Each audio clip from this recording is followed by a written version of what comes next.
আসসালামু আলাইকুম রহমতুল্লাহি ওবরকাতুহু। সম্মানিত দর্শক, আমাদের পাহাড়ি অঞ্চল আবার অশান্ত হয়ে পড়েছে অতি সম্প্রতি একটি ঘটনাকে কেন্দ্র করে। দুটো ঘটনা। একজন পাহাড়ি মেয়ে ধর্ষিতা হয়েছেন, আর একজন বাঙালি যুবক ১ বছর আগে নিহত হয়েছেন এবং তার সেই নিহত হওয়ার বর্ষপূর্তি উপলক্ষে বাঙালিরা সেখানে যে অনুষ্ঠান আয়োজন করছিল সেটা, এবং একই সঙ্গে এই পাহাড়ি মেয়ের ধর্ষণ, দুটো ঘটনা সেখানে পাহাড়ি এবং বাঙালিদের মধ্যে যে সংঘর্ষের সূত্রপাত করে, সেই সংঘর্ষ রীতিমতো সশস্ত্র রূপ লাভ করে। এবং পাহাড়ি যে সশস্ত্র সংগঠনগুলো রয়েছে, যাদের হাতে অস্ত্র আছে, অত্যাধুনিক অস্ত্র, তারা এই সংঘর্ষে জড়িয়ে পড়ে এবং পরিস্থিতি সামাল দিতে গিয়ে সেনাবাহিনী সেখানে অংশগ্রহণ করে এবং সেনাবাহিনীরও ব্যাপক ক্ষয়ক্ষতি হয়। একজন ঊর্ধ্বতন কর্মকর্তা সহ প্রায় ১১ জন সেনা কর্মকর্তা আহত হয়েছেন, এর মধ্যে কয়েকজন গুরুতর আহত হয়েছেন। তো সেখানে আরও বড় কোনো ক্যাজুয়ালিটি মানে ক্ষয়ক্ষতি হয়েছে কিনা সেনাবাহিনীর পক্ষ থেকে, সেটি কৌশলগত কারণে হয়তো সেনাবাহিনী বলেনি, কিন্তু এর বাইরে আমরা যেটা জেনেছি যে পাহাড়ি এবং বাঙালি সেই সংঘর্ষে, পাহাড়ি বাঙালিদের মধ্যে সংঘর্ষ অথবা সেনাবাহিনীর গুলি, যে কোনো কারণে হোক না কেন, সেখানে ৩ জন নিহত হয়েছেন, এই পর্যন্ত খবর। আমরা জানি যে এই গত ১ বছরে পুরো পাহাড়ি এলাকা, মানে আমাদের ৩টি পার্বত্য জেলা, রাঙামাটি, খাগড়াছড়ি, বান্দরবন, এবং এই যে চট্টগ্রাম থেকে আপনি যদি রাঙামাটি যান কিংবা খাগড়াছড়ি যান, তার ভিতর দিয়ে আবার টেকনাফে যাওয়ার বা কক্সবাজারে যাওয়ার যে পথ রয়েছে, এর মধ্যে কিছু কিছু এলাকায় এতটা দুর্গম, সেই দুর্গম এলাকায় মূলত সেনাবাহিনীরও নিয়ন্ত্রণ নেই, সিভিল অ্যাডমিনিস্ট্রেশনের নিয়ন্ত্রণ নেই, এবং সেখানে যারা পাহাড়ি জনগোষ্ঠী রয়েছেন তারা কতগুলো বিদেশি বিদ্রোহী গ্রুপ, যেমন কুকিচিন। এখন কুকিচিন বিদ্রোহী যারা রয়েছেন তারা মায়ানমারের, তারপর আরাকান আর্মির কিছু সদস্য নয়, প্রায় ৫,০০০ সদস্য। আমি তাদের নাম শুনেছিলাম যে ৫,০০০ সদস্য নিয়মিত বেতনভোগী। তারা আমাদের যে বান্দরবনের থানচি উপজেলার গহীন অরণ্যে তারা বসবাস করছিল, এবং এই গোষ্ঠীটি তারা প্রকাশ্যে অস্ত্র নিয়ে বান্দরবন বাজারে ঘোরাফেরা করত। এখন করে কিনা আমি বলতে পারবো না, আমি এই কথা বলছি ২০২১-২২ সনের দিকে, যখন আমি বান্দরবনে গিয়েছিলাম।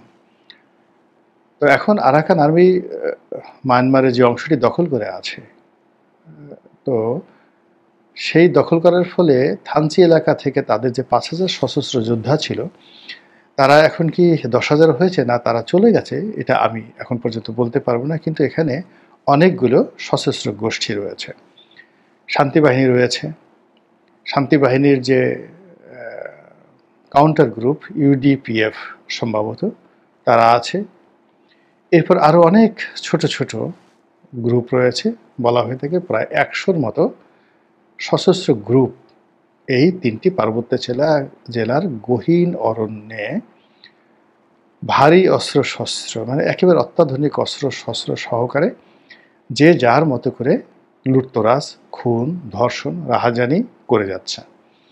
এবং তাদের সেই অপকর্মের কবলে পড়ে পাহাড়ি আদিবাসী, বাঙালি, ওখানে যারা সরকারি কর্মকর্তা, পর্যটক যারাই সেখানে যাচ্ছেন, কেউ কিন্তু তাদের হাত থেকে রেহাই পাচ্ছেন না। এই অবস্থা নিরসনের জন্য সরকার প্রাণান্ত চেষ্টা করছে। সেখানে যোগাযোগ ব্যবস্থা আধুনিক করা হচ্ছে, রাস্তাঘাট তৈরি করা হচ্ছে, ইলেকট্রিসিটি দেয়া হচ্ছে, তারপরে সেনাবাহিনী টহল দিচ্ছে। সাজেকের মতো জায়গা, বান্দরবনের মতো জায়গা, এই সমস্ত এলাকাতে পর্যটন শিল্পকে গড়ে তোলার চেষ্টা করা হচ্ছে। রাঙামাটি, খাগড়াছড়িতে বড় বড় হোটেল, রিসোর্ট করা হচ্ছে, কিন্তু পরিস্থিতির কোনো উন্নয়ন হচ্ছে না। বরং যারা ওখানে বিনিয়োগ করতে গিয়েছেন তারা প্রায় বলতে গেলে সবাই বিপদে আছেন। এর কারণ হলো পর্যটকরা যান মাঝে মধ্যে, কিন্তু আবার যখন গোলাগুলি শুরু হয়, গণ্ডগোল শুরু হয়, তখন তারা সেখানে যেতে পারেন না, এবং এই সমস্যা ডে বাই ডে বেড়ে যাচ্ছে। পার্বত্য অঞ্চলে যদি আমরা একেবারে খোলা দৃষ্টিতে সমস্যা দেখি, প্রথম সমস্যা হলো যে সেখানে যে পাহাড়ি জাতিগোষ্ঠী রয়েছে তাদের মধ্যে অন্তত ১০০টি ফ্র্যাকশন রয়েছে, বিভেদ বিসংবাদ রয়েছে। কে কার প্রতি বা কে কার উপর আধিপত্য দেখাবে। মারমা, মুরং, হাজং, গারো, গারো তো ওখানে নেই, চাকমা, এরকম সবাই, মগ, তো সবাই যার যার উপর আধিপত্য বিস্তার করতে চাচ্ছে, এটা একটা সমস্যা। 2 নম্বর হলো ধনী এবং দরিদ্রের সমস্যা। 3 নম্বর হলো আঞ্চলিকতার সমস্যা, এক গ্রামের সঙ্গে অন্য গ্রামের সমস্যা। তারপরে যেটা সমস্যা আছে সেটা হলো পাহাড়ি এবং বাঙালি, যারা ওখানে বাঙালি সেটেলার। জিয়াউর রহমান সাহেবের জমানাতে বাংলাদেশের বিভিন্ন এলাকা থেকে তাদেরকে নিয়ে ওখানে যে বসতি স্থাপন করতে দেওয়া হয়েছিল, তাদের জায়গা জমি, সহায় সম্পত্তি ইত্যাদি নিয়ে পাহাড়িদের সঙ্গে যে বিরোধ, এটা দ্বিতীয় সমস্যা। তৃতীয় সমস্যা হলো ওখানে সশস্ত্র গ্রুপ এবং পাহাড়িদের সঙ্গে সেনাবাহিনীর সমস্যা। তারা কোনো অবস্থাতেই, অর্থাৎ পাহাড়িরা কোনো অবস্থাতেই পাহাড়ের সেনাবাহিনীর উপস্থিতি তারা সহ্য করতে পারছে না। ফলে ওখান থেকে সেনাবাহিনী প্রত্যাহার করা, ক্যান্টনমেন্ট উঠিয়ে নিয়ে আসা, এই দাবি যেমন পাহাড়িরা করছে, আর অন্যদিকে সেনাবাহিনী সেখানে আইনশৃঙ্খলা রক্ষা করার জন্য আরও প্রায় 260টি নতুন সেনা চৌকি বা সেনা ঘাঁটি স্থাপন করার জন্য সরকারের কাছে প্রস্তাব দিয়েছে। আদারওয়াইজ পরিস্থিতি নিয়ন্ত্রণ করা সম্ভব নয় বলে তারা মনে করছে। এটা গেল আর একটা সমস্যা। এরপরে সমস্যা হলো যে এই 3টি পার্বত্য জেলাকে কেন্দ্র করে ভারতের যে সকল রাজ্য রয়েছে, 7 সিস্টার্সের যে রাজ্য রয়েছে, সেই রাজ্যগুলোতেও অনেকগুলো বিচ্ছিন্নবাদী সংগঠন, সশস্ত্র সংগঠন রয়েছে ভারতের। তো তারা করে কি, ভারতে অপকর্ম করে সোজা সীমান্ত পাড়ি দিয়ে বাংলাদেশে চলে আসে। আবার বাংলাদেশের মাটি ব্যবহার করে তারা ভারতে সশস্ত্র অপারেশন চালায়। এর একটা সমস্যা রয়েছে। দ্বিতীয়ত, ভারতের কতগুলো মন্দ লোক রয়েছে, বা ভারতের রয়ের এজেন্ট রয়েছে, ভারতের ডাকাত রয়েছে। তারা সংঘবদ্ধভাবে এই বাংলাদেশের সীমান্তের মধ্যে ঢুকে এখানে তারা বিভিন্ন অপারেশন চালিয়ে লুটতরাজ করে থাকে।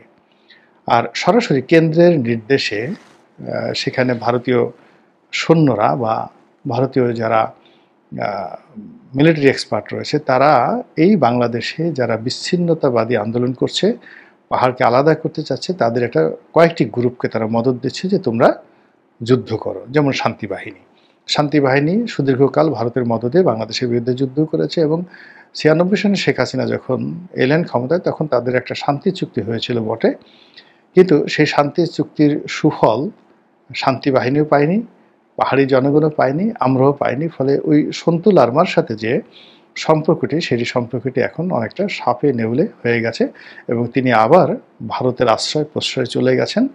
ভারত থেকে মদত নিয়ে আবার বাংলাদেশের মাটিতে নতুন করে সশস্ত্র যুদ্ধ করার জন্য শান্তি বাহিনী এবং তার সহযোগী যে সকল প্রতিষ্ঠান রয়েছে তারা চেষ্টা করছে। এর বাইরে আরও কয়েকটি সংগঠন রয়েছে যারা ইতিমধ্যে প্রবাসে গিয়ে প্রবাসী সরকার গঠন করে ফেলেছে, এবং পার্বত্য অঞ্চলকে কেন্দ্র করে তারা পতাকা, তারা মানচিত্র, তারা মুদ্রা, তারা সংবিধান সব কিছু রচনা করেছে। সম্ভবত তারা ফিলিপাইনে অথবা তারা ব্যাংককে অবস্থান করে তাদের কার্যক্রম চালাচ্ছে, প্রবাসী সরকারের কার্যক্রম চালাচ্ছে। পরিস্থিতি এতটা ভয়াবহ, অর্থাৎ তারা স্বাধীনতা ঘোষণা করে আমাদের দেশের পত্রপত্রিকা আসে না, কিন্তু বিদেশে আসছে। তারা মানচিত্র বানিয়ে ফেলেছে, সংবিধান বানিয়ে ফেলেছে, পতাকা বানিয়ে ফেলেছে, এবং তাদের আরও অনেক কিছু আছে। এই একটা গ্রুপ, এবং এই গ্রুপের সাথে কারা কারা জড়িত সরকারের কর্তা ব্যক্তিরা জানেন।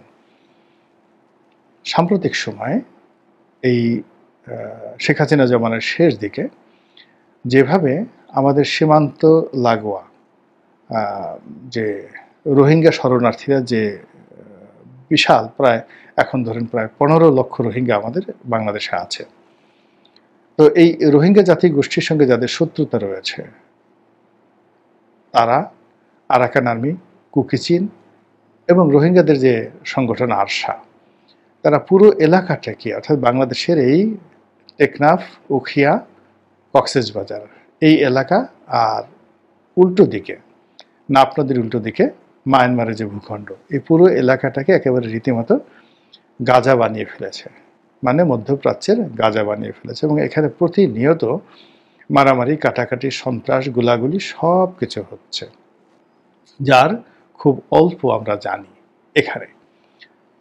তো গত 1 বছরের যে রাজনৈতিক শেভ, সেই শেভ হলো যে আরাকান রাজ্যে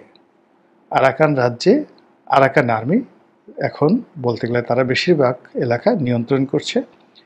নেপিদোতে অর্থাৎ মায়ানমারের যে রাজধানী, সেখানে চীনের মদতপুষ্ট যে সামরিক জান্তা আছে তারা আবার শক্তি সঞ্চয় করে এই আরাকান আর্মিদেরকে হটিয়ে দেওয়ার জন্য প্রাণান্ত চেষ্টা করছে। এখন নেপিদো সরকারের সাথে অর্থাৎ কেন্দ্রীয় মিলিটারি সরকারের সাথে আমাদের বাংলাদেশে যারা আশ্রয় গ্রহণ করছে তাদের এই মুহূর্তে ভালো সম্পর্ক রয়েছে, আরশাদের সাথে ভালো সম্পর্ক রয়েছে, অর্থাৎ রোহিঙ্গাদের যে মিলিটারি সংগঠন তাদের সঙ্গে ভালো সম্পর্ক রয়েছে। তো কাজেই এখানে আরাকান আর্মি আলটিমেটলি বাংলাদেশের বিপক্ষে এই মুহূর্তে। অথচ যখন আরাকান আর্মি যুদ্ধ করছিল সেই সময়টাতে আরাকান আর্মি প্রস্তাব দিয়েছিল বাংলাদেশের কাছে, তারা সহযোগিতা চায়, বিনিময় এখানে যারা রোহিঙ্গা রয়েছে তাদের সঙ্গে একটা নেগোসিয়েশন করে রোহিঙ্গাদেরকে তাদের নিজ দেশে রিপ্যাট্রিয়েট তারা করে নেবে নিজ ভূখণ্ডে, এরকম একটা প্রস্তাব ছিল, কিন্তু আমরা সেই প্রস্তাবটা গ্রহণ করতে পারিনি। এখন আরাকান আর্মি বিজয়ী হওয়ার পরে সমস্যা, অর্থাৎ যেটা যখন সেখানে অ্যাবসলিউটলি মায়ানমারের কেন্দ্রীয় সরকারের নিয়ন্ত্রণ ছিল তখন যে সমস্যা ছিল তার চেয়ে কয়েকগুণ সমস্যা এখন জটিল আকার ধারণ করেছে। এর কারণ তখন এদের সঙ্গে ছিল গোষ্ঠীগত সমস্যা। আরাকান আর্মিদের সাথে বৌদ্ধ ভিক্ষুকদের সাথে, অর্থাৎ যারা বুদ্ধিস্ট রয়েছে তাদের সাথে এই মুসলমান রোহিঙ্গাদের।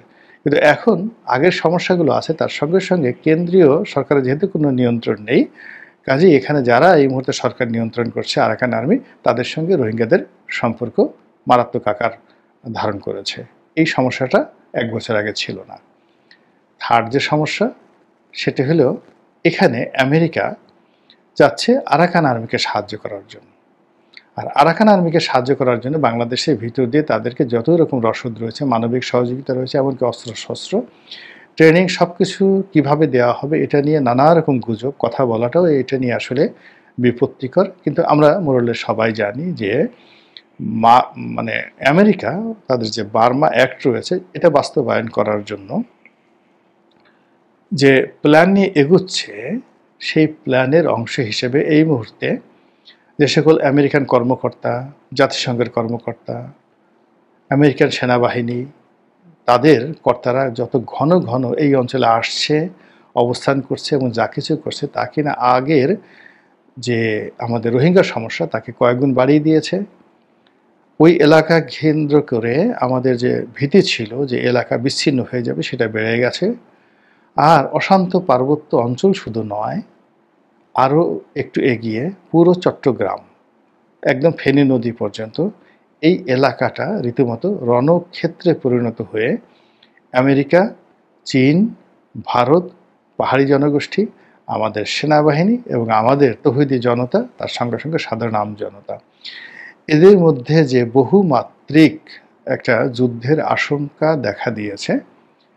আপনি একটু চিন্তা করে দেখুন তো, এরকম একটা জটিল পরিস্থিতি কিন্তু গাজাতে নেই, পশ্চিম তীরে নেই, হেব্রনে নেই, মসুলে নেই, মানে ইরাকের মসুলে নেই, লিবিয়াতে নেই, ত্রিপোলিতে নেই, ইরানে নেই, লেবাননে নেই। এখানে 2 থেকে 3টি পক্ষ যুদ্ধ করছে। আর আমাদের এখানে আমি যে হিসাব দিলাম আপনি হিসাব করতে পারেন অ্যাটলিস্ট মোর দ্যান 100টি দেশি পক্ষ, আর কম করে হলেও 20 থেকে 25টি বিদেশি পক্ষ সরাসরি এখানে নাক গলাচ্ছে। ফলে আমাদের এই যে স্বর্ণক্ষেত্র, স্বর্ণভূমি, সুবর্ণভূমি, এই বৃহত্তর পার্বত্য জেলা, পার্বত্য চট্টগ্রাম, তার সঙ্গে সঙ্গে চট্টগ্রাম বন্দর এবং আমাদের ভূস্বর্গ, পৃথিবীর সবচেয়ে বড় পর্যটন কেন্দ্র, পর্যটন তটভূমি, 150 কিলোমিটার দীর্ঘ সমুদ্র তট কক্সবাজার। এখানে আমরা যারা আছি, আমরা যারা যাই, আমাদের ভাই বোনেরা যারা আছে, তাদের জীবন কতটা ঝুঁকিপূর্ণ এই বিষয়গুলো যদি ডক্টর মোহাম্মদ ইউনূস শুধু হাসি দিয়ে একটা নিষ্পত্তি করতে চান, শুধু বক্তৃতা দিয়ে এটা নিষ্পত্তি করতে চান, কিংবা গ্রামীণ ব্যাংক স্টাইলে এটি যদি নিষ্পত্তি করতে চান, তামার পথে লিখে দিতে পারেন, প্রত্যেকটা জিনিস আমাদের পুরো জাতির জন্য এমন বুমেরাং হবে, এমন শিক্ষা হবে যে এটা অতীতের 1000 বছরে কখনো ঘটেনি। মহান আল্লাহ আমাদের সবাইকে হেদায়েত দান করুন এবং হেফাজত করুন। আসসালামু আলাইকুম ওয়া রাহমাতুল্লাহি ওয়া বারাকাতুহু।